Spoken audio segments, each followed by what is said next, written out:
What is good, YouTube? It is your boy Sid B, and the free agent frenzy has began. Now, the champions have been crowned, the picks are all in, draft is over with. Now is the nitty gritty part of the all season. This is where you fill out that roster and build a championship team. These moves, I feel like at least, is what really have your team have championship aspirations. Like just the the role players filling out those role players contracts and just making moves. And best believe some moves have been made. Now, some not so very good moves have been made for some teams, and some really good moves have been made for other teams. We're talking winners and losers today. I want to start with the losers first, just because we can just knock them out of the way and get on with it. First and foremost, I would have to say one of the losers of the free agency so far is definitely the Washington Wizards. I mean, I don't understand how you can give away Russell Westbrook, someone who's a walking triple double, to the Los Angeles Lakers. Like, I don't understand that at all. For what? Kuzma, Harold, like what was it? Pope? Like what? That's crazy to me. And I like Pope, but come on, man. Come on. Like I like Pope sometimes. He's not consistent, but he can hit the shots and he's plays very good defense. Um, but yeah, the Wizards, I think they might be just starting to rebuild right now. I'm pretty sure Bradley Beal is gonna be out of there soon. At least that's what I would do, because I don't know what direction you're going in. You can't be they're just stagnant right now. That's the worst place you want to be in the NBA is stagnant. You want to you gotta be you gotta be really bad, like the bottom of the barrel bad, or really good. It's no in between in the NBA. If you're in between, that's not where you want to be. You have to make moves. So for me, another one of the losers so far this offseason, I would have to say is the Boston Celtics. Oh man, they have fallen off so hard. It's not even funny. Like for me, I thought that the Celtics was gonna be on the rise over the past couple of years just because of Tatum, really. Like that's Tatum and Brown, they had good young pieces. I would say they had good young pieces, but I don't feel like they've developed them enough. I think Tatum has been, Tatum, he's that dude. You already know how I feel about Tatum. But for Brown, I felt like his stock has reached its highest point, and now it's starting to diminish. And he didn't got injured. They fumbled the ball with that one. But I don't really understand what they've done this offseason. They traded away Kimba for Al Horford. What an Come on, man. I understand that Kimba wasn't what they envisioned coming in, and he wasn't as consistent as you wanted him to be. But Kimba has talent, man, and I don't think you're gonna get back what you want in Al Horford. Horford is more consistent as a player, but come on, man. They didn't even have they traded Kimba and their first round pick, right? Like they didn't even have a first round pick this. Come on, bro. I don't make no sense. I don't know. Maybe they was hoping to get some salary opened up, like freed up. I don't know what they was doing, but yeah, that's another loser for me. The Celtics, I don't know what they're doing. They haven't signed anybody that I know of yet, so I don't know what they're doing. So they're my second losers. Third loser, very easy. The worst team in the NBA, in my personal opinion, and that's the Timberwolves. The Timberwolves, and I want to say that they have talent. They have all of this talent on the team, but they cannot win to save their life, like at all, man. And they have a lot of talent, but it's just they haven't signed anybody. Just like the Celtics, they haven't signed anybody, and I don't know what move. You got to make moves, man. You can't just be at the bottom and not make a moves. You have the talent, you have the picks. Like, do something, make a move.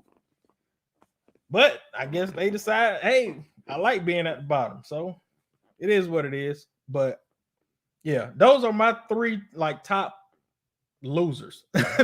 Well, I should say they're my three bottom losers. So that's it for the losers. Going on to the winners is where I'm excited at.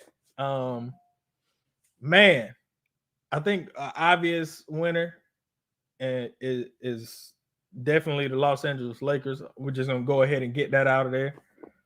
They've been making they for real. Like they not playing around this year.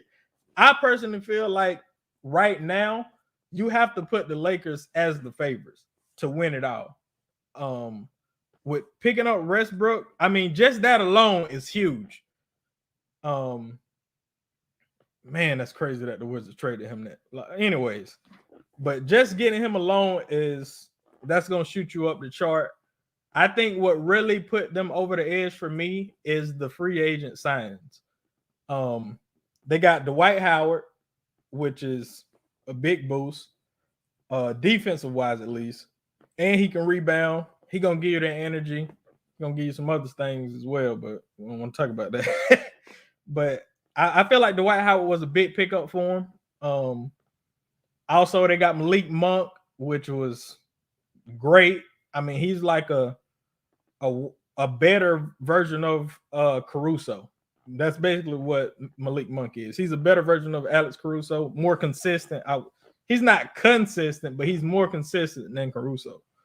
And Kendrick Nunn. Who else? They got Kendrick Nunn. I don't even know how they pulled that off. But yeah, man, Dwight Howard. Like I just said, Kendrick Nunn.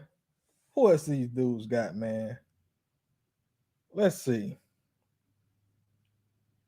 Trevor Ariza. I know it was somebody I was missing. Trevor Ariza is like the championship guy. That's who you want. So Trevor, he's a 3-and-D guy. That's exactly what they need. Someone who can play defense, someone who can shoot. He's basically replacing Pope's role. That's what Pope was supposed to do. Trevor Ariza is more a consistent version of that. So yeah, man, they re-signed Horton Tucker. So another big move. The Lakers, they for real. I would definitely say that they're at the top right now over the Nets for me. Because I mean, you have to think about injuries. And even if you don't want to consider injuries, look at what Joe Harris did. I can't count on that, man. I cannot count on that. That man played awful in that Milwaukee series. Awful. Like really bad. But that's just me, my personal opinion. I feel like you can't put anybody over the Lakers right now. They just they put too much in their roster, man. They really thought about this and said, hey, we about to go all in. And that's what they're doing. So Lakers, hey, kudos to y'all. I think y'all gonna get y'all a championship this year. Now, another one of the winners is we'll just say the best for last, you know what I'm saying, for me at least. The next winner I would say is the Miami Heat. They brought in Kyle Lowry. I don't like Kyle Lowry as a player. He shut me up though, because I used to talk about Kyle Lowry all the time. How he was one of those football players that wanted to play basketball, who was garbage. You know, the football player that always come in the gym in high school and just want to play basketball. All of a sudden, he trash. And every now and then he'll throw up a shot to make it.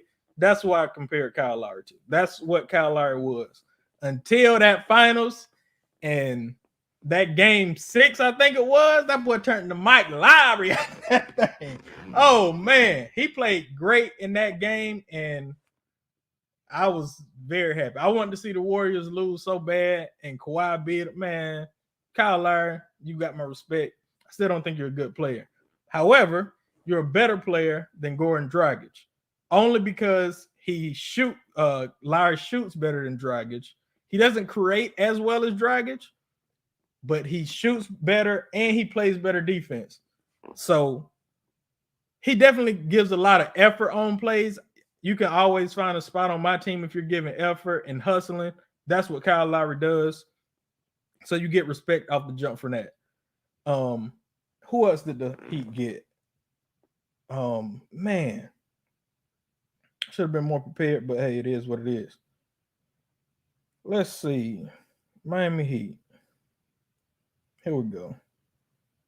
They re-signed Duncan Robinson and they picked up PJ Tucker. PJ Tucker is a huge pickup because he did the best he could against Kevin Durant, man. I mean, you can't play Durant better than he did. And Durant still averaged like 40 on that man. But that's besides the point. He played very good defense on Durant. He bothered him. He was being very physical with him. That's what you want. You want one of them dogs on your team. PJ Tucker is a dog. And he can also hit some shots if he's wide open every now and then. Don't count on him to do that at all. But if it's a rebound and the ball gets fumbled out to him, then you can like, oh, please make the shot. He might make it. So PJ Tucker, but the defense is what's really a good aspect on why he picked him up. The defense is the main part. So the Heat, I definitely give them a boost from that. And re-signing Duncan Robinson, that was huge. I think he's like the highest paid undrafted player or something, like signing, something like that. I've heard it somewhere, but yeah, Duncan Robinson, I mean, one of the best three-point shooters in the game. You always need shooting on your team. He gonna give it to you. But now, the biggest surprise to me, at least, this whole offseason is the Chicago Bulls. That's my squad. Oh my goodness. I can finally talk about these boys. And mind you that we didn't really get no superstar, nothing like that. But we actually are making moves, man. The Bulls have made moves this offseason that I have been very pleased with. Lonzo Ball, picking up Lonzo Ball was huge for me. We've been looking for a point guard since Derrick Rose left. Like, I mean, goodness gracious. I don't know what more you want me to say because, man, our team looks so bad. Like, we don't know what we want to do. We waste like 20 seconds on the clock, and then we'll give it to LaVine, and then hopefully he'll just throw up something. That's pretty much what our offense is. We needed a point guard, and I think we found one in Lonzo Ball. Not only did we find a point guard, but we found someone with high upside. Lonzo is very young still. He's gotten better every season, and he has traits about him that you cannot teach in the game. So I'm very excited about Lonzo Ball. Not only did we pick up Lonzo Ball, but we got DeRozan. We didn't win under the man. Oh man, we didn't got DeRozan. I'm not a huge DeRozan fan, but he showed flashes, man. He shows flashes, and I'm excited about that. I'm excited about my team for the longest. It's been forever since I've been excited to watch the Bulls play, and I can finally be excited, man. I think the Bulls are going to be what the Knicks were this year. That's how I'm feeling about it. Like, I honestly feel like that Lonzo is what's really going to like have the impact that Julius Randle had. I'm not saying that Lonzo's going to be an all-star, but the impact that Randle had for the Knicks this year, that's what I'm looking to for Lonzo to have next year. So, hey man, that's it for me. I'm excited about this. So you got as far as my losers, you got the Celtics, Timberwolves, and the Wizards. They didn't do anything. Garbage. However, for the winners, you catapulted the Lakers with the Westbrook trade, and then you went out and signed key pieces to like fine tweak that roster to fill it out with Dwight Howard, and you re-signing Tucker. Man, Kendrick Nunn, Trevor Ariza. Come on, man. They're the favorites this year. And you're going to hear This is what you're gonna hear. This upcoming season, you're gonna hear all these excuses about why they shouldn't be the favorites, and that's gonna be the LeBron camp trying to paint this narrative to act like, oh, I don't know, man, that Nets team, they've been together for forever, or some stupid crap they gonna say. Like, I hate that narrative. Like, every time that LeBron has the most talent, then you start hearing narratives of why the Heat, like when not the Heat, the Cavs, when they had LeBron, Kyrie, and Love, I was yelling that the Cavs have more talent than the Warriors. They should beat the Warriors. That was the 73-9 team. I'm talking about that. Yes, that team, the 73-9 team, Warriors with Steph, Clay, and Draymond, Iguodala, and who? I don't even know. Those were the main four pieces. I was like, look, take LeBron, take Curry. Who's better? LeBron. Take Kyrie, take Clay. Who's better? Kyrie. Like, and then it's a toss-up with Draymond and Kevin Love. For me, I also thought Kevin Love was better than Draymond Green. Like, that's how I like look at the talent-wise. The Warriors played better as a team, but talent-wise, the Cavs was supposed to win. And they almost lost. Anyway, that's a whole other situation. I'm sorry, going off on a tangent, but trust me, you are going to hear some narratives painted on why the Lakers shouldn't be the favorite, or this and that, and why LeBron, no pressure on LeBron, and all this other stuff. You're going to hear it. Trust me, you're going to hear it. But, hey, can't do nothing about it. That's just the way it is right now. So, got the Lakers. They're at the top right now. They're the team to beat. You got the Bulls. Shout out to the Bulls. Lonzo, DeRozan. We did our thing. Good job. That new GM, I'm proud of you. We fired Gar Forman. About time. He's been running our organization to the ground for forever. But yeah, I'm excited about that. And another winner was the Heat, obviously, with the Kyle Lowry trade mostly, and signing Duncan Robinson, getting PJ Tucker a championship caliber player. Yeah, man. That's gonna do it for me though. Till next time, we out, y'all.